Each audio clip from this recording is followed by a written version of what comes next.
യേശുനാഥൻ അമൃതധാര അമൃതധാര അമൃതധാര. യേശുവൻ പക്ഷമായി തീർന്നതിനാൽ എന്തോരാനന്ദമീ ഭൂവിൽ വാസം. എത്ര മോദം ഈ പാർത്തലത്തിൽ ജീവിക്കും നാൾ. എത്ര മോദം ഈ പാർത്തലത്തിൽ ജീവിക്കും നാൾ. ഈ ലോകരാക്ഷേപം ചൊല്ലിയാലും ദുഷ്ടർ പരിഹാസം ഓതിയാലും, ഈ ലോകരാക്ഷേപം ചൊല്ലിയാലും ദുഷ്ടർ പരിഹാസം ഓതിയാലും, എൻ പ്രാണനാഥൻ പോയതായ പാദമതി. എൻ പ്രാണനാഥൻ പോയതായ പാദമതി.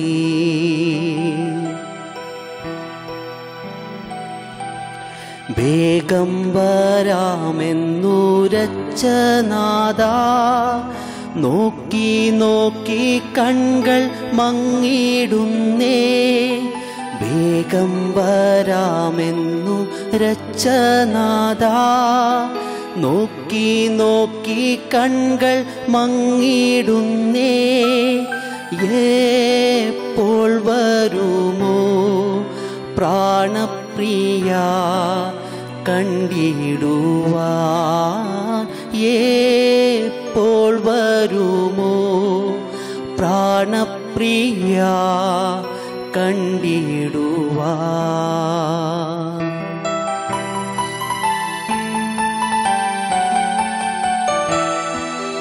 ലോകമെനിക്കൊരാശ്വാസമായി കാണുന്നില്ലേ എൻ്റെ പ്രാണനാഥാ? ലോകമെനിക്കൊരാശ്വാസമായി കാണുന്നില്ലേ എൻ്റെ പ്രാണനാഥാ? നാൾ തോറുമെനിക്കാശ്വാസമായി തീർന്നിടേണം. നാൾ തോറുമെനിക്കാശ്വാസമായി തീർന്നിടേണം.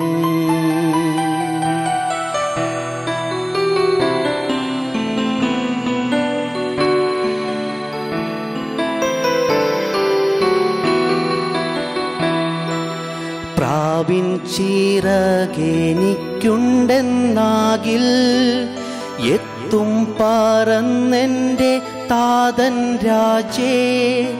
പ്രാവിൻ ചിറകെനിക്കുണ്ടെന്നാകിൽ എത്തും പറന്നെൻ്റെ താതൻ രാജേ. മാ ഭാഗ്യകനാൻ ചേരും വരെ കാത്തിടേണം. മാ ഭാഗ്യകനാൻ ചേരും വരെ കാത്തിടേണം. യേശുവൻ പക്ഷമായി തീർന്നതിനാൽ എന്തോരാനന്ദമീ ഭൂവിൽ വാസം. യേശുവൻ പക്ഷമായി തീർന്നതിനാൽ എന്തോരാനന്ദമീ ഭൂവിൽ വാസം. എത്ര മോദം ഈ പാർത്തലത്തിൽ ജീവിക്കും നാൾ. എത്ര മോദം ഈ പാർത്തലത്തിൽ ജീവിക്കും നാൾ. ഞങ്ങളോ ക്രൂശിക്കപ്പെട്ട ക്രിസ്തുവിനെ പ്രസംഗിക്കുന്നു. ദൈവ തിരുനാമത്തിന് മഹത്വം ഉണ്ടാകട്ടെ. 40-ാം സങ്കീർത്തനം 8 മുതലുള്ളതായ വാക്യങ്ങൾ.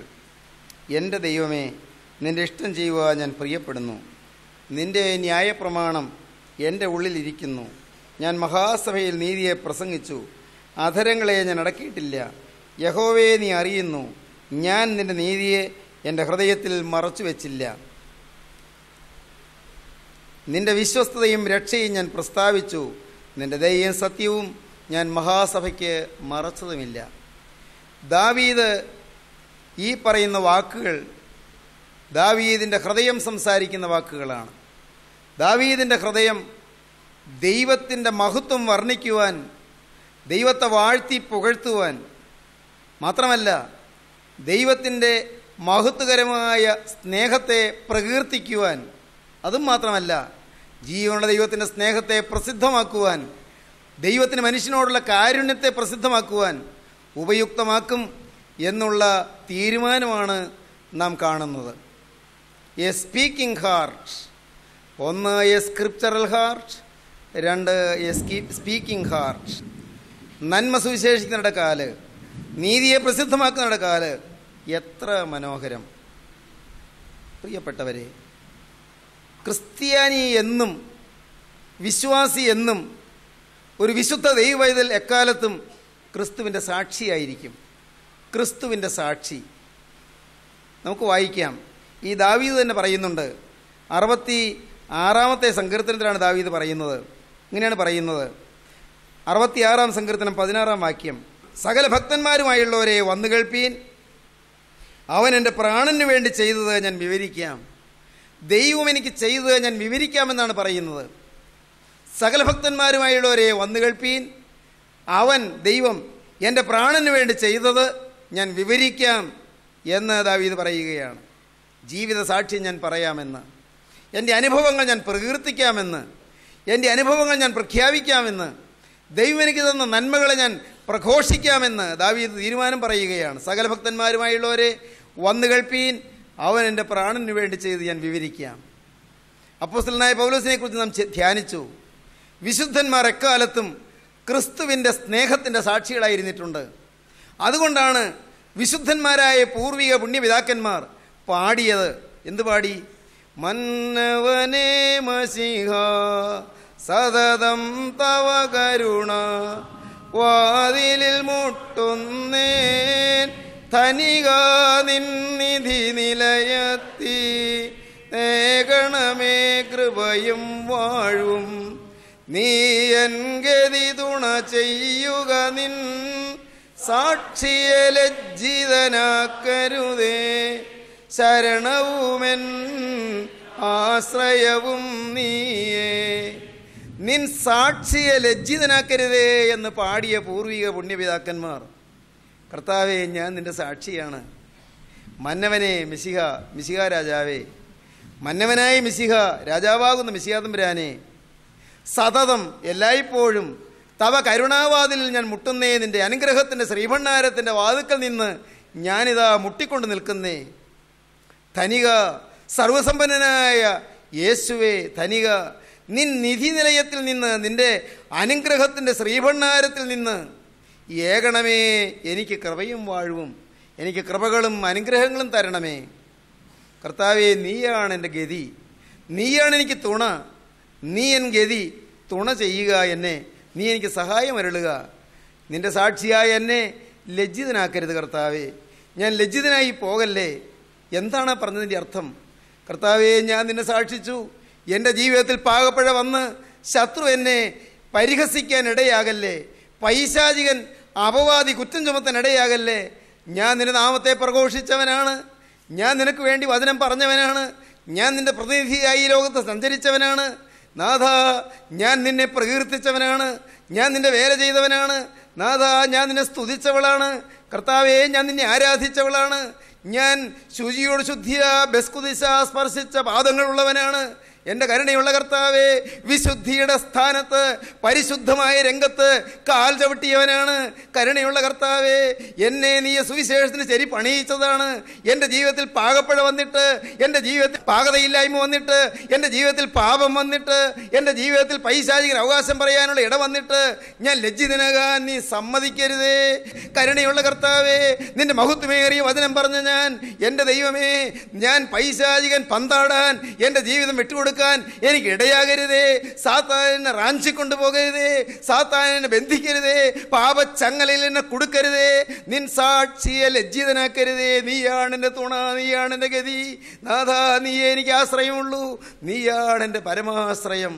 മന്നവനേ മസിഹ സതതം തവ കരുണ, വാതിലിൽ മുട്ടുന്നേൻ ധനിക നിന്നിധി നിലയത്തി, ഏകണമേ കൃപയും വാഴ്വും, നീ എൻ ഗതി തുണ ചെയ്യുക, നിൻ സാക്ഷിയെ ലജ്ജിതനാക്കരുതേ. ശരണവുമെൻ ആശ്രയവും നീയേ. ദൈവജനമേ, പൂർവിക പിതാക്കന്മാർക്ക് ഈ ബോധമുണ്ടായിരുന്നു. പുണ്യവാന്മാരായ പൂർവിക പിതാക്കന്മാർക്ക് ഈ ആഴമേറിയ അവബോധമുണ്ടായിരുന്നു. നമ്മുടെ സ്ഥിതി എന്താണ്? ഇന്ന് ജീവിക്കുന്ന നമ്മുടെ അവസ്ഥ എന്താണ്? നാം ലജ്ജിതരാകുന്ന ജീവിതം നയിക്കുന്നുണ്ടോ? സാത്താൻ നമ്മെ പരിഹസിക്കാനിട വരുന്നുണ്ടോ? എല്ലാം കാണുന്ന ദൈവത്തിൻ്റെ മുൻപിലേക്ക് നമ്മുടെ ജീവിതത്തിലെ പാപങ്ങൾ ചൂണ്ടിക്കാണിച്ചുകൊണ്ട് പിശാചി എന്ന് അവകാശം പറഞ്ഞ്, ആരോപണം പറഞ്ഞ്, അപവാദി കുറ്റം ചുമത്തി കൊടുക്കാൻ ഇട വരുന്നുണ്ടോ? പ്രിയപ്പെട്ടവരെ, എന്ന് നമ്മെ തന്നെ ശോധന ചെയ്യുക. സാക്ഷി ലജ്ജിതനാകരുത്. നാം ക്രിസ്തുവിനെ സാക്ഷിക്കുന്നവരാകണം. ജീവിതത്തിൻ്റെ അനുഭവമുള്ളവരായി ക്രിസ്തുവിനെ സാക്ഷിക്കണം. Practice what you preach. നീ എന്ത് പ്രസംഗിക്കുന്നു അത് നീ ജീവിതത്തിൽ അനുഭവിക്കുക.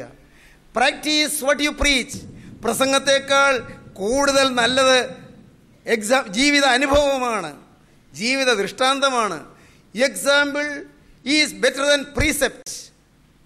പ്രീസെപ്റ്റ്, സുവിശേഷ പ്രസംഗത്തേക്കാൾ അഭികാമ്യം, നല്ലത് ജീവിത ദൃഷ്ടാന്തമാണ്. Practice what you preach. നീ എന്ത് പ്രസംഗിക്കുന്നോ അത് തന്നെ നീ ജീവിതത്തിൽ അനുഭവമാക്കുക. അല്ലെങ്കിലോ നിന്റെ സാക്ഷി ലജ്ജിതനായിത്തീരും. കർത്താവേ, ഞാൻ ലജ്ജിക്കാൻ ഇടവരരുത്. സാക്ഷ്യം, ജീവിത സാക്ഷ്യം. ഇന്ന് സാക്ഷ്യമെന്ന് കേൾക്കുമ്പോൾ ചിലരുടെ നെറ്റി ചുളിയും. അതൊരു അഹങ്കാരമല്ലേ? സാക്ഷ്യം പറയുക എന്നുള്ളത് അത് അഹമ്മതിയല്ലേ? മറ്റുള്ളവരെക്കാൾ ഞാൻ ഭേദമായി ഞാൻ ജയിച്ചു എന്ന് പറയുന്നതല്ലേ? എനിക്ക് മദ്യപാനമില്ല, ഞാൻ മദ്യപാനം വിട്ടു, എൻ്റെ ചീത്ത സ്വഭാവം വിട്ടു, എൻ്റെ വഴക്ക് വിട്ടു, കോപം വിട്ടു, എൻ്റെ കുടുംബത്തിൽ സമാധാനമുണ്ടായി എന്നൊക്കെ പറയുന്നത് അഹങ്കാരമല്ലേ? അത് മറ്റുള്ളവരെ പരിഹസിക്കുന്നതിന് തുല്യമല്ലേ? മറ്റുള്ളവരെ ഒന്ന് ചെറുതാക്കുകയല്ലേ? തന്നെത്താൻ മറ്റുള്ളവരുടെ മുമ്പിൽ ഉയർത്തുകയല്ലേ എന്നെല്ലാം ചിന്തിക്കുന്ന ആളുകളുണ്ട് സഹോദരങ്ങളെ. എന്നാൽ തിരുവചനം എന്ത് പറയുന്നു? സാക്ഷിയെക്കുറിച്ചും സാക്ഷ്യത്തെക്കുറിച്ചും ദൈവത്തിൻ്റെ വചനം എന്ത് പറയുന്നു? ദാനിയേൽ പ്രവാചകന്റെ പുസ്തകം നമുക്ക് നോക്കാം. നിത്യനായ ദൈവം, വലിയവനായ ദൈവം, അത്യുന്നതനായ ദൈവം എങ്കൽ പ്രവർത്തിച്ച് അടയാളങ്ങളും അത്ഭുതങ്ങളും പ്രസിദ്ധമാക്കുന്നത് നന്ന് എന്ന് എനിക്ക് തോന്നിയിരിക്കുന്നു. ദൈവത്തിന് സ്തോത്രം. ഒരു ജാതീയ രാജാവായ നെബൂഖദ്നേസർ, ബാബിലോണിയൻ ചക്രവർത്തിയായ നെബൂഖദ്നേസർ പറയുകയാണ്, ദൈവത്തെ, നിത്യനായ ദൈവത്തെ പരിചയം കിട്ടിയപ്പോൾ, ദൈവം ചെയ്ത അത്ഭുതങ്ങൾ അനുഭവിച്ചപ്പോൾ അത്ഭുത വിവശതയോടെ നെബൂഖദ്നേസർ ചക്രവർത്തി പറയുന്നു, 4-ാം അധ്യായം ദാനിയേൽ 4:2, അത്യുന്നതനായ ദൈവം എങ്കൽ പ്രവർത്തിച്ച് അടയാളങ്ങളും അത്ഭുതങ്ങളും പ്രസിദ്ധമാക്കുന്നത് നന്നെന്ന് എനിക്ക് തോന്നിയിരിക്കുന്നു. അവൻ്റെ അടയാളങ്ങൾ എത്ര വലിയവ, അവൻ്റെ അത്ഭുതങ്ങൾ എത്ര ശ്രേഷ്ഠമായവ, അവൻ്റെ രാജ്യത്വം എന്നേക്കുമുള്ള രാജ്യത്വവും അവൻ്റെ ആധിപത്യം തലമുറ തലമുറയായുള്ളതുമാകുന്നു. പ്രിയപ്പെട്ടവരെ, ദൈവം എന്തെങ്കിലും ചെയ്തെങ്കിൽ അത് പ്രസിദ്ധമാക്കിക്കൊള്ളുക, അത് പരസ്യമാക്കിക്കൊള്ളുക, അത് പ്രഖ്യാപനം ചെയ്തുകൊള്ളുക. അത് അഹങ്കാരമല്ല.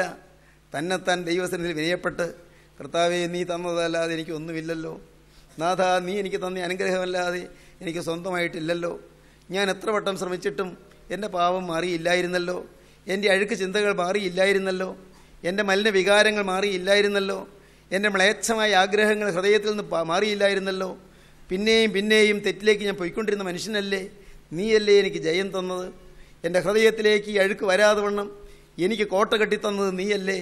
നാഥ, നിൻ്റെ കരുണ എത്ര വലിയത്. ദൈവത്തോടുള്ള നന്ദി, ദൈവത്തോടുള്ള സ്നേഹം, ദൈവത്തിൻ്റെ മഹത്വത്തെക്കുറിച്ചുള്ളതായ അത്ഭുതം, എൻ്റെ ദൈവമേ, നീ എങ്കിൽ അത്ഭുതം പ്രവർത്തിച്ചു, നീ എങ്കിൽ ഒരു അടയാളം തന്നു, പാപത്തിൻ്റെ മേൽ ജയം നീ എനിക്ക് തന്നു. ഒരിക്കലും ഈ പാപം എന്നിൽ നിന്ന് മാറുകയില്ല എന്ന് ഞാൻ വിചാരിച്ചിരുന്നത് എൻ്റെ ജീവിതത്തിൽ നിന്ന് എത്ര നിസ്സാരമായി നീ മാറ്റിത്തന്നു, എത്ര ക്ഷണത്തിൽ നീ മാറ്റിത്തന്നു. ദൈവത്തിൻ്റെ വലിയ നാമം മഹത്വപ്പെടട്ടെ. ദൈവത്തിന് സ്തോത്രം. ലേവ്യ പുസ്തകം 5-ാം അധ്യായം 1-ാം വാക്യം എന്ത് പറയുന്നു? ഒരുത്തൻ സത്യവാചകം കേട്ടിട്ട് താൻ സാക്ഷിയായി കാണുകയോ അറിയുകയോ ചെയ്തത് അറിയിക്കാതെ അങ്ങനെ പാപം ചെയ്താൽ അവൻ എന്നിട്ട് കുറ്റം വഹിക്കണം. സത്യമായൊരു കാര്യം കേട്ടു, സത്യമായൊരു കാര്യം കണ്ടു, സത്യമായൊരു കാര്യം അനുഭവിച്ചു, അത് പ്രസിദ്ധമാക്കിയില്ലെങ്കിൽ അത് പാപമാണ്. ഒരുത്തൻ സത്യവാചകം കേട്ടിട്ട് താൻ സാക്ഷിയായി കാണുകയോ അറിയുകയോ ചെയ്തത് അറിയിക്കാതെ അങ്ങനെ പാപം ചെയ്താൽ അവൻ തൻ്റെ കുറ്റം വഹിക്കണം. പ്രിയപ്പെട്ടവരെ, ഞാൻ അറിഞ്ഞ കാര്യം ഞാൻ അറിയിച്ചില്ലെങ്കിൽ അതെൻ്റെ പേരിൽ കുറ്റമാകും. ഞാൻ അനുഭവിച്ച കാര്യം ഞാൻ മറ്റുള്ളവരുടെ മുമ്പിൽ പ്രസിദ്ധമാക്കിയില്ലെങ്കിൽ അതിൻ്റെ പേരിൽ പാപമായി കണക്കിടും. സത്യം കേട്ടു, സത്യം അറിഞ്ഞു, അത് അറിയിച്ചില്ലെങ്കിൽ അത് പാപമാണ്, കുറ്റം വഹിക്കേണ്ടി വരും എന്ന് മോശയിൽ കൂടി ദൈവം ഇസ്രായേൽ ജനത്തെ ഉത്ബോധിപ്പിച്ചു. അപ്പോസ്തല പ്രവൃത്തികളുടെ പുസ്തകത്തിൽ നാം കാണുന്നു. അപ്പോസ്തല പ്രവൃത്തികളുടെ പുസ്തകം 4-ാം അധ്യായം 20-ാം വാക്യത്തിൽ സാക്ഷ്യം പറയുന്നതിൻ്റെ മഹത്വത്തെക്കുറിച്ച് തിരുവചനം പറയുന്നു. അപ്പോസ്തല പ്രവൃത്തികളുടെ പുസ്തകം 4-ാം അധ്യായം 20-ാം വാക്യം. അവിടെ നാം കാണുന്നത് സാക്ഷ്യത്തിൻ്റെ ശക്തി, സാക്ഷ്യത്തിൻ്റെ പ്രയോജനം, സാക്ഷ്യം വഹിക്കുന്നതിൻ്റെ മഹിമ അതെന്ത് എന്ന് ദൈവത്തിൻ്റെ തിരുവചനം വ്യക്തമായി രേഖപ്പെടുത്തുന്നതാണ്. 4-ാം അധ്യായം 20-ാം വാക്യം. ഞങ്ങൾക്കോ ഞങ്ങൾ കണ്ടും കേട്ടുമിരിക്കുന്നത് പ്രസ്താവിക്കാതിരിക്കാൻ കഴിയുന്നതല്ല എന്ന് പത്രോസും യോഹന്നാനും പറഞ്ഞു. 4-ാം അധ്യായം 19-20 വാക്യങ്ങൾ. അതിന് പത്രോസും യോഹന്നാനും, ദൈവത്തെക്കാൾ അധികം നിങ്ങളെ അനുസരിക്കുന്നത് ദൈവത്തിന് മുൻപാകെ ന്യായമോ എന്ന് വിധിപ്പീൻ. ഞങ്ങൾക്കോ ഞങ്ങൾ കണ്ടും കേട്ടുമിരിക്കുന്നത് പ്രസ്താവിക്കാതിരിക്കാൻ കഴിയുന്നതല്ല എന്ന് ഉത്തരം പറഞ്ഞു. മഹാപുരോഹിതന്മാരും ശാസ്ത്രിമാരും പരീശന്മാരും പള്ളിയിലെ പ്രമാണിമാരും യെരൂശലേം ദേവാലയത്തിലെ മേലാളവർഗവും അന്ന് അപ്പോസ്തലനായ പത്രോസിനെയും യോഹന്നാനെയും അരികെ വിളിച്ച് തർജ്ജനം ചെയ്തു, ശാസിച്ചു. എന്താണ് അവർ പറഞ്ഞത്? ഈ നാമത്തിൽ ഇനി സംസാരിക്കരുത്, യേശുവിൻ്റെ നാമത്തിൽ അശേഷം സംസാരിക്കരുത്, ഉപദേശിക്കുകയും അരുത് എന്ന് കൽപ്പിച്ചു. യേശുവിൻ്റെ നാമത്തിൽ ഇനി സംസാരിക്കരുത്, ഉപദേശിക്കരുത്, അശേഷം സംസാരിക്കരുത്, ഒരക്ഷരം യേശുവിൻ്റെ നാമത്തിൽ മിണ്ടിപ്പോകരുത് എന്ന് പറഞ്ഞു. അവർ പറഞ്ഞു, ഞങ്ങൾക്കോ ഞങ്ങൾ കണ്ടും കേട്ടുമിരിക്കുന്നത് പ്രസ്താവിക്കാതിരിക്കാൻ കഴിയുന്നതല്ല. ദൈവത്തെക്കാൾ അധികം നിങ്ങളെ അനുസരിക്കുന്നത് ദൈവത്തിന് മുൻപാകെ ന്യായമോ എന്ന് വിധിപ്പീൻ. നിങ്ങൾ ന്യായമായിട്ട് വിധിക്കൂ. നിങ്ങളെയാണോ അനുസരിക്കേണ്ടത്, ദൈവത്തെയാണോ അനുസരിക്കേണ്ടത്? ഞങ്ങൾക്കൊരു തീരുമാനമുണ്ട്. ഞങ്ങൾ ക്രിസ്തുവിൻ്റെ അപ്പോസ്തലന്മാരാണ്, ഞങ്ങൾ ക്രിസ്തുവിൻ്റെ സാക്ഷികളാണ്. ഞങ്ങൾക്കോ ഞങ്ങൾ കണ്ടും കേട്ടുമിരിക്കുന്നത് പ്രസ്താവിക്കാതിരിക്കാൻ കഴിയുന്നതല്ല എന്ന് പറഞ്ഞു. ദൈവത്തിന് സ്തോത്രം. അപ്പോസ്തല പ്രവൃത്തികളിൽ തന്നെ തുടർന്ന് വായിക്കുന്ന 22-ാം അധ്യായം 15-ാം വാക്യത്തിൽ എന്താണ് കാണുന്നത്? 22-ാം അധ്യായം 15-ാം വാക്യത്തിൽ ഇതുതന്നെ നമുക്ക് കാണുകയാണ്. അപ്പോസ്തല പ്രവൃത്തിയിൽ സാക്ഷ്യത്തിൻ്റെ ഗൗരവത്തെക്കുറിച്ച്, കണ്ടും കേട്ടുമിരിക്കുന്നത് പ്രസ്താവിക്കുന്നതിൻ്റെ മഹിമയെക്കുറിച്ച് നാം കാണുന്നു. 22-15 നീ കാണുകയും കേൾക്കുകയും ചെയ്തതിന് സകല മനുഷ്യർക്കും നീ അവൻ്റെ സാക്ഷിയായി തീരും. നീ എന്ത് കണ്ടു, നീ എന്ത് കേട്ടു, നീ എന്തനുഭവിച്ചു, സകല മനുഷ്യർക്കും നീ അവൻ്റെ സാക്ഷിയായി തീരും. ദൈവമക്കളെ, ക്രിസ്തുവിൻ്റെ സാക്ഷിയായി തീരുമെന്ന് അതാണ് ദൈവം പറയുന്നത്. അപ്പോസ്തലനായ പൗലോസിന് മാനസാന്തരം നൽകിയപ്പോൾ ദൈവത്തിൻ്റെ പരിശുദ്ധാത്മാവ് അപ്പോസ്തലനോട് നേരിട്ട് ഇടപെടുമ്പോൾ പറയുകയാണ്, നീ കണ്ടതിനും നീ കേട്ടതിനും സകല മനുഷ്യർക്കും നീ അവൻ്റെ സാക്ഷിയായി തീരും. തീർന്നില്ല. അപ്പോസ്തല പ്രവൃത്തികളുടെ പുസ്തകം 26-ാം അധ്യായം 16-ാം വാക്യത്തിൽ അതിനെ തുടർന്ന് സാക്ഷിയാകുന്നതിനെക്കുറിച്ച് നാം പിന്നെയും കാണുന്നു. നീ എന്നെ കണ്ടതിനും ഇനി ഞാൻ നിനക്ക് പ്രത്യക്ഷനാവാനിരിക്കുന്നതിനും നിന്നെ ശുശ്രൂഷകനും സാക്ഷിയുമായി നിയമിപ്പാൻ ഞാൻ നിനക്ക് പ്രത്യക്ഷനായി. അപ്പോസ്തലനെ സാക്ഷിയായി നിയമിച്ചു എന്ന്. സാക്ഷിയാകുന്നതിന് ഭയപ്പെടേണ്ട, സാക്ഷിയാകുന്നതിന് ലജ്ജിക്കേണ്ട, ക്രിസ്തുവിനെ സാക്ഷിക്കുന്നതിന് ആരും ഭീരുവാകണ്ട, ആരും തളരണ്ട. സത്യത്തിന് സാക്ഷ്യം വഹിച്ചുകൊള്ളൂ, പ്രതിഫലം സ്വർഗത്തിലുണ്ട്. കൂലി അവൻ്റെ കയ്യിലും പ്രതിഫലം അവൻ്റെ പക്കലുമുണ്ട്. ദൈവ പൈതലേ, നിനക്കിന്ന് ആക്ഷേപം ഏൽക്കേണ്ടി വരുന്നുണ്ടല്ലേ? ഇന്ന് പ്രതിസന്ധികൾ വരുന്നുണ്ടല്ലേ? നിനക്കിന്ന് പ്രശ്നങ്ങൾ തെറുത്തുയർന്നു വന്ന് നിൻ്റെ വഴി മുടക്കുന്നുണ്ടല്ലേ? മകനെ, നീ മനസ്സിലാക്കിക്കൊള്ളൂ, നീ യേശുവിൻ്റെ സാക്ഷിയായി നിന്നാൽ ഏതെല്ലാം ശക്തികൾ നിന്നെ എതിർത്താലും നിന്റെ ജീവിതത്തിൽ ക്രിസ്തു ശക്തിയായി നിൽക്കുന്നു എങ്കിൽ മകനെ, ഒരു ശക്തിക്കും നിന്നോട് അടുക്കാൻ സാധിക്കുകയില്ല. ദൈവവൈതലേ, പാപം വിട്ടൊഴിഞ്ഞ് നീ നിൽക്കുക. നിനക്ക് പാപത്തിൻ്റെ മേൽ ജയം തന്ന ക്രിസ്തുവിനെ നീ പ്രഖ്യാപിക്കുക. നിനക്ക് ഒരു ജയജീവിതം തന്ന ക്രിസ്തുവിനെ ലോകത്തിന് നീ കാണിച്ചു കൊടുക്കുക. നീ ഓടി നടക്കുക. നിനക്ക് ആയുസ്സുള്ളിടത്തോളം അവൻ്റെ വേല ചെയ്യുക. സാക്ഷിയാകുക. സാക്ഷ്യം പറയുന്നതിന് ലജ്ജിക്കേണ്ട, സാക്ഷ്യം പറയുന്നതിന് നാണിക്കേണ്ട, സാക്ഷിയാകുന്നതിന് മടിക്കേണ്ട. ദൈവവൈതലേ, ക്രിസ്തു നിനക്ക് ജയജീവിതം തന്നെങ്കിൽ, ക്രിസ്തു നിനക്ക് ആശ്വാസം തന്നെങ്കിൽ, ക്രിസ്തു നിന്റെ കുടുംബത്തിൽ സൗഖ്യം തന്നെങ്കിൽ, ക്രിസ്തു നിന്റെ ഭാര്യയ്ക്ക് സമാധാനം തന്നെങ്കിൽ, മകളെ, ക്രിസ്തു നിന്റെ ഭർത്താവിന് ആശ്വാസം തന്നെങ്കിൽ, മകനെ, നിന്റെ ജീവിതത്തിൽ ഏതെങ്കിലും ബന്ധനങ്ങൾ അവൻ അഴിച്ചു തന്നെങ്കിൽ, നിന്റെ ദുസ്വഭാവങ്ങൾ മാറ്റിയെങ്കിൽ, നിന്റെ ദുശ്ശീലങ്ങൾ മാറ്റിയെങ്കിൽ നീ സാക്ഷിയായിക്കൊള്ളുക. അല്ലാതെ നീ സാക്ഷ്യം പറയുന്നതിന് അർത്ഥമില്ല. ജീവിതത്തിൽ ക്രിസ്തു എന്തെങ്കിലും ചെയ്തു എന്ന് ബോധ്യമുണ്ടെങ്കിൽ സാക്ഷ്യം വഹിച്ചുകൊള്ളൂ. ദൈവത്തിന് സ്തോത്രം. നിസ്സാരതയിൽ നിന്റെ ദൈവം എന്നെ പൊക്കിയെടുത്തു എന്ന് ഉറപ്പുണ്ടെങ്കിൽ സാക്ഷിയാകാം. അവൻ എന്നെ ഒന്നുമില്ലായ്മയിൽ നിന്ന് പൊക്കിയെടുത്തു എന്ന്. ദൈവത്തിന് സ്തോത്രം. എൻ്റെ സഹോദരങ്ങളെ, ഞാനിതെല്ലാം പറയുമ്പോൾ ഞാൻ അറിയാതെ എൻ്റെ ഉള്ളത്തിലേക്ക് നോക്കും. ഞാൻ എവിടെയായിരുന്നു? ഞാൻ എന്തായിരുന്നു? ഞാൻ ആരായിരുന്നു? അഡ്രസ് ഇല്ലാത്തൊരു മനുഷ്യൻ. ദൈവത്തിന് സ്തോത്രം. 16-ാമത്തെ വയസ്സിൽ ഈ 10ാം ക്ലാസ് പാസ്സായതിനു ശേഷം ഒരേ കാളയുമായി കൃഷിഭൂമിയിൽ പാടത്ത് കൃഷി ചെയ്യാനായിട്ട് കാളയെ ഉഴുതു നടന്ന ഒരു പാവപ്പെട്ട കർഷകൻ്റെ പുത്രൻ. ദൈവത്തിന് സ്തോത്രം. ദൈവത്തിൻ്റെ വലിയ നാമം മഹത്വപ്പെട്ടൊരു സാധു കർഷക യുവാവ്. ദൈവത്തിൻ്റെ വലിയ നാമം മഹത്വപ്പെടട്ടെ. ഇല്ലാത്തവൻ, ജീവിതമാകെ വഴിമുട്ടിപ്പോയവൻ, ജീവിതം നിരാശയിൽ കുമിഞ്ഞു പോയവൻ. സഹോദരങ്ങളെ, എന്നെ എൻ്റെ കർത്താവ് ഉയർത്തിയെങ്കിൽ എനിക്ക് അവനെ സാക്ഷിക്കാതിരിക്കാൻ പറ്റുമോ? എനിക്ക് കർത്താവ് മേൽവിലാസം തന്നെങ്കിൽ എനിക്ക് അവനെ ഉയർത്താതിരിക്കാൻ പറ്റുമോ? എൻ്റെ ഒന്നുമില്ലായ്മയിൽ നിന്ന് ദൈവം എന്നെ പൊക്കിയെങ്കിൽ എനിക്ക് യേശുവിനെ വർണ്ണിക്കാതിരിക്കാൻ പറ്റുമോ? എൻ്റെ നിസ്സാരതയിൽ എന്നെ കണ്ടവൻ ദൈവജനമേ. അതുകൊണ്ടാണ് ഞാൻ പറയുന്നത്, നിങ്ങൾ സഭയല്ല മാറേണ്ടത്, ഹൃദയമാണ് മാറേണ്ടത്. സമുദായമല്ല മാറേണ്ടത്, മനസ്സാണ് മാറേണ്ടത്. നിങ്ങളുടെ ജീവിതത്തിൽ മാറേണ്ടത് നിങ്ങളുടെ സ്വഭാവമാണ്, നിങ്ങളുടെ ഹൃദയമാണ്, നിങ്ങളുടെ മനസ്സാണ്, നിങ്ങളുടെ ആളത്വമാണ്. Total personality set to be transform.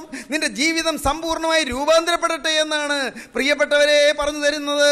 നിങ്ങളുടെ സ്വഭാവം മാറട്ടെ, നിങ്ങളുടെ ജീവിതം മാറട്ടെ. ക്രിസ്തുവിന്റെ സാക്ഷിയായി എഴുന്നേൽക്കുവീൻ. ഭയപ്പെടേണ്ട മകനെ, ധൈര്യശാലിയായിരിക്കുക. ഒരു കാര്യം കൂടി പറയുവാൻ എനിക്ക് താല്പര്യമുണ്ട്.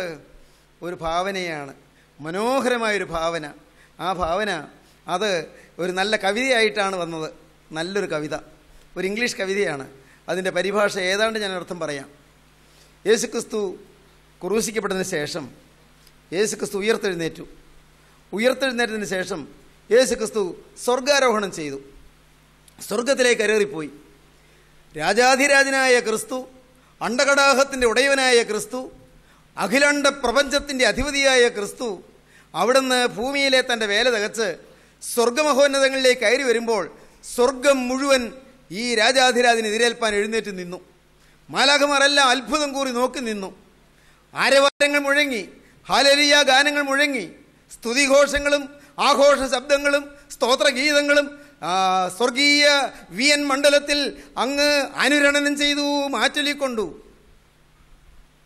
ഒരു മാലാഖ തെല്ല് കഴിഞ്ഞ് യേശുക്രിസ്തുവിന് മുമ്പിൽ വന്ന് നിന്നു തൊഴുകയോടെ. നാഥ, അങ്ങ് ഭൂമിയിലേക്ക് പോയി ചെയ്യേണ്ട വേലയെല്ലാം തികച്ചല്ലോ. ഞാൻ തികച്ചു. അതല്ലേ ഞാൻ ക്രൂശിന്മേൽ വെച്ച് പറഞ്ഞത്, നിവൃത്തിയായി എന്ന്. It is finished. ഞാൻ പൂർത്തീകരിച്ചു എന്നാണ് ഞാൻ പറഞ്ഞത്. It is finished. അത് പൂർത്തീകരിച്ചിട്ടുണ്ട്. ഞാൻ രക്ഷണ്യവേല, മനുഷ്യജാതിയുടെ രക്ഷയ്ക്ക് വേണ്ടി ചെയ്യാനുള്ളത് എല്ലാം തികച്ചിട്ടുണ്ട്. സ്വർഗം വീണ്ടും സ്തുതിച്ചു. സ്വർഗമണ്ഡലം സ്തുതി കൊണ്ട് മുഴങ്ങി. മാലാഖമാർ ആർപ്പിട്ടു. വീണ്ടും ഈ മാലാഖ ചോദിച്ചു, നാഥ ക്ഷമിക്കണേ, ഞാൻ ഒരു കാര്യം കൂടി ചോദിച്ചോട്ടെ. അങ്ങ് ചെയ്തതായ ഈ വേല തുടർന്ന് നടത്താൻ അങ്ങ് ആരെയാണ് കണ്ടിരിക്കുന്നത്? കർത്താവ് നല്ല സന്തോഷത്തോടെ, അഭിമാനത്തോടെ, പുഞ്ചിരിയോടെ പറഞ്ഞു, അത് എൻ്റെ ശിഷ്യന്മാരുണ്ട്, എൻ്റെ അപ്പോസ്തലന്മാരുണ്ട്. അവരത് ചെയ്യും.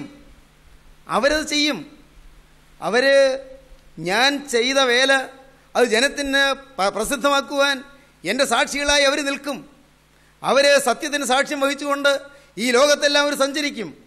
ചോദിച്ചു, ഗുരു അല്ല അവരെ ആരാണ് ഈ അപ്പോസ്തലന്മാർ? അവർ വെറും മുക്കുവന്മാരല്ലേ? ദ്രവ്യാഗ്രഹികളായിരുന്ന ചുങ്കക്കാരല്ലേ? അവർ വെറും സാധാരണക്കാരല്ലേ? അവർ ചെയ്യുമോ? അതോ ചെയ്യുമോ എന്നോ? അവർ മീൻപിടുത്തക്കാരായിരുന്നു, പക്ഷേ അവർ മനുഷ്യരെ പിടിക്കുന്നവരായി. അവർ ചുങ്കക്കാരായി ദ്രവ്യാഗ്രഹികളായിരുന്നു, അവർ ദൈവസ്നേഹികളായി മാറി. ദ്രവ്യാഗ്രഹമെല്ലാം പോയി, അവർ ആളത്തിന് രൂപാന്തരപ്പെട്ടു. സ്വർഗത്തിൽ വീണ്ടും സ്തുതി മുഴങ്ങി, സന്തോഷം. മാലാഖ ചോദിച്ചു, ഗുരു ഒരു വാക്കുകൂടെ, ഒരു വാക്ക് ചോദിച്ചോട്ടെ. ആട്ടെ, അവരത് ചെയ്തില്ലെങ്കിൽ പിന്നെ അങ്ങയുടെ പദ്ധതി എന്താണ്? പിന്നെ അത് ചെയ്യാൻ ഈ അപ്പോസ്തലന്മാരും അതിനെ തുടർന്നുള്ളവരും അത് ചെയ്തില്ലെങ്കിൽ അങ്ങയുടെ രക്ഷാപദ്ധതി നിവർത്തിക്കാൻ എന്ത് സ്കീമാണ്, എന്ത് പദ്ധതിയാണ് അങ്ങയ്ക്കുള്ളത്?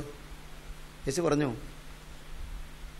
വളരെ സങ്കടത്തോടെ തൽപ്പേരം നോക്കി നിന്നിട്ട് പറഞ്ഞു, മ്ലാനവതനായി നിന്നിട്ട് പറഞ്ഞു, അവരത് ചെയ്തില്ലെങ്കിൽ പിന്നെ എനിക്ക് വേറെ പോകാൻ വഴിയില്ല. ദൈവത്തിന് സ്തോത്രം.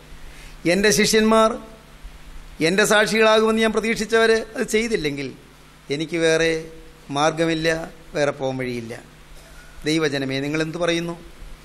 അവൻ്റെ വേല ഞാൻ ചെയ്തില്ലെങ്കിൽ അത്രയ്ക്ക് നഷ്ടം. ദൈവമക്കളെ, അവൻ്റെ വേല ചെയ്യാൻ നിങ്ങൾ വരുമോ? അവൻ്റെ സാക്ഷികളാകാൻ നിങ്ങൾ എഴുന്നേൽക്കുമോ? എ സ്പീക്കിംഗ് ഹാർട്ട്, ദൈവത്തിന് വേണ്ടി പ്രസരിക്കുന്നൊരു ഹൃദയം, ദൈവത്തിന് വേണ്ടി തുടിക്കുന്നൊരു ഹൃദയം, ദൈവത്തെ സ്നേഹിച്ച് ദൈവത്തിൻ്റെ വേല ചെയ്യുന്നൊരു ഹൃദയം, ദൈവത്തിന് വേണ്ടി സംസാരിക്കുന്ന ഹൃദയം, ജീവനുള്ള ക്രിസ്തുവിനെ സാക്ഷിക്കുന്ന ജീവിതം. ഇന്ന് ഇത് വാക്കുകളെ കേൾക്കുമ്പോൾ നിങ്ങൾ പുതിയ തീരുമാനങ്ങൾ എടുക്കുവീൻ. നാഥാ, ഇന്നു മുതൽ ഞാൻ നിന്റെ സാക്ഷി. യേശുവേ, ഇന്നു മുതൽ ഞാൻ നിന്റെ വേലക്കാരൻ. എൻ്റെ യേശു എൻ്റെ പാപം പോക്കുവാൻ ക്രൂസിൽ മരിച്ചു എന്ന മഹാസത്യത്തിൻ്റെ പ്രഘോഷകനും ആ സത്യത്തിൻ്റെ പ്രഖ്യാതാവുമായി ഞാൻ ഈ ലോകത്ത് സഞ്ചരിക്കും. എനിക്ക് ആയുസ്സുള്ള കാലം ഞാൻ നിന്റെ വേല ചെയ്യും. ദൈവമക്കളെ സമർപ്പിക്കുവീൻ. അവൻ്റെ വേലക്കാർക്ക് അവൻ പ്രതിഫലം കരുതുന്നുണ്ട്. അവൻ രണ്ടാമത് എഴുന്നള്ളി വരുമ്പോൾ വേലക്കാർക്ക് അവൻ കൂലി കൊടുക്കും, പ്രതിഫലം കൊടുക്കും. അവർക്കവൻ കിരീടങ്ങൾ കൊടുക്കും. റൂക്കുദിശ പാറക്കലീത്താമുടയുന്ന കിരീടം അവരുടെ ശിരസിൽ ചൂടിക്കും. ഇന്ന് ഈ വാക്കുകളെ കേൾക്കുമ്പോൾ നിങ്ങൾ തീരുമാനമെടുക്കുവീൻ. നാഥാ, നിന്റെ രണ്ടാമത്തെ വരവിൽ നിന്റെ സന്നിധിയിൽ മുഖശോഭയോടെ നിൽപ്പാൻ എനിക്ക് ഭാഗ്യം തരണമേ. നിന്റെ സന്നിധിയിലേക്ക് മുഖപ്രസന്നതയോടെ വരുവാൻ എനിക്ക് ഭാഗ്യം തരണമേ. നിന്റെ സന്നിധിയിലേക്ക് മധ്യാകാശത്തിലേക്ക് രാജാധിരാജന്റെ കാഹള ശബ്ദം മുഴങ്ങുമ്പോൾ പറന്നുല്ലസിച്ച് വരുവാൻ എനിക്ക് ഭാഗ്യം നൽകണമേ. അതിനായി എന്നെ നീ രൂപാന്തരപ്പെടുത്തണമേ. എന്നെ നിന്നെ സാക്ഷിയാക്കി തീർക്കണമേ. കൂലി കയ്യിലും പ്രതിഫലം തന്റെ പക്കലും വെച്ചിരിക്കുന്ന ഉടയവന്റെ കൈകളിൽ നിന്ന് കൂലി വാങ്ങുവാനും പ്രതിഫലം വാങ്ങുവാനും എന്നെ യോഗ്യനാക്കി തീർക്കണമേ. നമുക്ക് സമർപ്പിക്കാം, നമുക്ക് പ്രാർത്ഥിക്കാം. കരുണയുള്ള കർത്താവേ, ഈ വചനം കേട്ട എല്ലാവരെയും അനുഗ്രഹിക്കണമേ. ഓരോരുത്തരുടെയും ശിരസിന്മേലോടുത്തി ആണിപ്പാടൽ കരം വയ്ക്കണമേ. ബന്ധനങ്ങളെ അഴിച്ചു മാറ്റണമേ കർത്താവേ. കെട്ടുകളെല്ലാം പൊട്ടിച്ചു കളയണമേ കർത്താവേ. ദുഃഖത്തിലും നിരാശയിലും ആകുലത്തിലും ഇരിക്കുന്നവരെ സന്ദർശിക്കണമേ കർത്താവേ. ആശ്വാസം പകരണമേ, സമാധാനം നൽകണമേ. ഭൂതപ്രേത പിശാചുക്കളുടെ ബാധകളിൽ നിന്ന് മോചനം നൽകണമേ. ശാപദോഷങ്ങൾ ഖണ്ഡിച്ചു കളയണമേ. എല്ലാവരെയും അനുഗ്രഹിക്കണമേ. കുടുംബ സമാധാനം അയക്കണമേ. സ്നേഹം എല്ലായിടത്തും വളരണമേ. ഐക്യവും സമൃദ്ധിയും സന്തോഷവും ഉല്ലാസവും ഓരോരുത്തരുടെയും ഹൃദയത്തിലും കുടുംബത്തിലും ഉണ്ടാകണമേ. നന്മകളാൽ അലങ്കരിക്കണമേ. യേശുക്രിസ്തുവിന്റെ രാജകീയ നാമത്തിൽ തന്നെ. ആമീൻ. ഹല്ലേലൂയ. Professor M.Y. യോഹന്നാൻ പവർ വിഷൻ ടിവിയിൽ പ്രസംഗിക്കുന്നു. എല്ലാ ദിവസവും രാവിലെ 5:30 ഉച്ചയ്ക്ക് 1:30 രാത്രി 8:30. ഈ ആശ്വാസ സന്ദേശം നിങ്ങൾ ശ്രദ്ധിച്ചുവല്ലോ. നിങ്ങളുടെ അഭിപ്രായങ്ങളും പ്രാർത്ഥനാ വിഷയങ്ങളും ഞങ്ങളെ എഴുതി അറിയിക്കുമല്ലോ. ഞങ്ങളുടെ വിലാസം: professor M.Y. Yohannan, post box number 17, Kolenchery 682311. Phone 9142303096.